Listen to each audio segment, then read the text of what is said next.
So my name is Ella Callan, my company is called Also Known As, and my project is Under Attack. Basically, so my co-director Kate and I are both former war journalists, conflict journalists. And in 2011, Kate's partner and cameraman Olivier was hit by a rocket-propelled grenade in Libya. Ever since that moment, she had been thinking about how to prepare journalists better for hostile environments. Despite having the best training, she completely froze, didn't know what to do. Working with the high-risk teams at CNN and ITN, we created a prototype that puts you in a protest as a journalist and sees you aggressed by a protester. The different reactions in it are based on fight, flight or freeze reactions, and so there are decision points and the character responds to you. We soon realised that our mission goes far beyond training and that what we were creating basically isn't just useful for journalists but also for the public, because attacks on the media are a societal issue, and until people understand why we should value a free press, then the problem's going to continue. I'm Barry, I'm here with Anagram, and I'm director of Goliath, which is a VR experience documentary mixing gameplay about a man who suffers schizophrenia but finds his kinship and redemption through online gaming.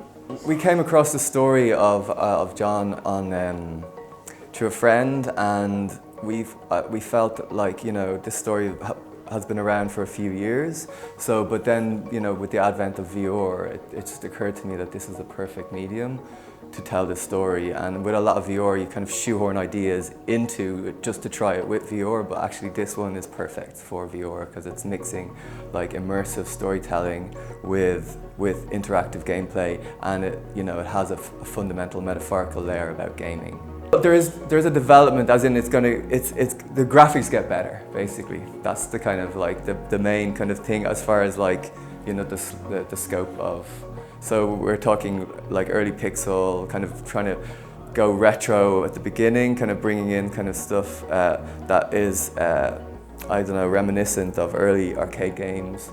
And towards the end, you know, we're gonna bump up the kind of GPU and, you know, try to attempt a version of reality. The CreativeXR programme is fantastic. There's been such a huge variety of projects this year, particularly a lot of location-based experiences, which are fantastic. I've really liked seeing Flood, Madrid Noir, Invisible Light for 59 Productions always do great work as well, and I cannot wait to see what they do next in their next stage. Story Futures Academy has a huge range of initiatives to help storytellers as they move into this space and try to develop their craft.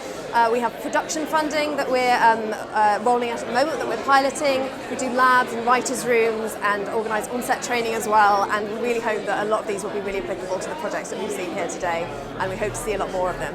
If you want to find out more about Story Futures Academy, National Centre for Immersive Storytelling, please visit our website www.storyfutures.com/academy and sign up and find out about what we're doing and how we can help you. So my name is Ben Lane, I'm Senior Manager for Enterprise Innovation at Arts Council England. I'm part of a new team at Arts Council. We're very particularly looking at the way the commercial sector engages with the arts, the subsidised sector. We're looking at new ways of bringing funding to things. So actually CreativeXR is really one of our flagship programmes, very much looking at the kind of immersive industry and how the arts and culture sector can actually engage with that, because we think they've got a lot to say about kind of VR, XR, how it all works, and the kind of creative possibilities that come out of it. So as it's second year, it's quite remarkable, I think, that we have only been going for 2 years, and actually the progression from what we saw last year is actually quite incredible. So last year there was some stuff that came out of that which blew me away, but this year there's a real step forward.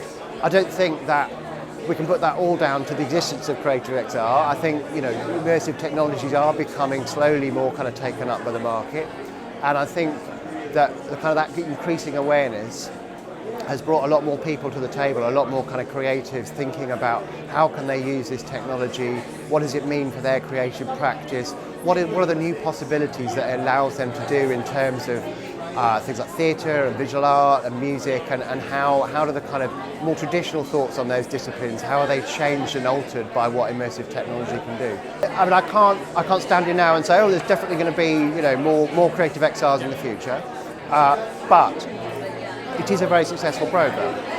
It has attracted international attention. We are certainly going to be thinking about where we take it next. At the moment, CreativeXR is very focused on content production. Alongside that content production, we also work with the teams on things like distribution models, business models, audience development, funding, financing, etc.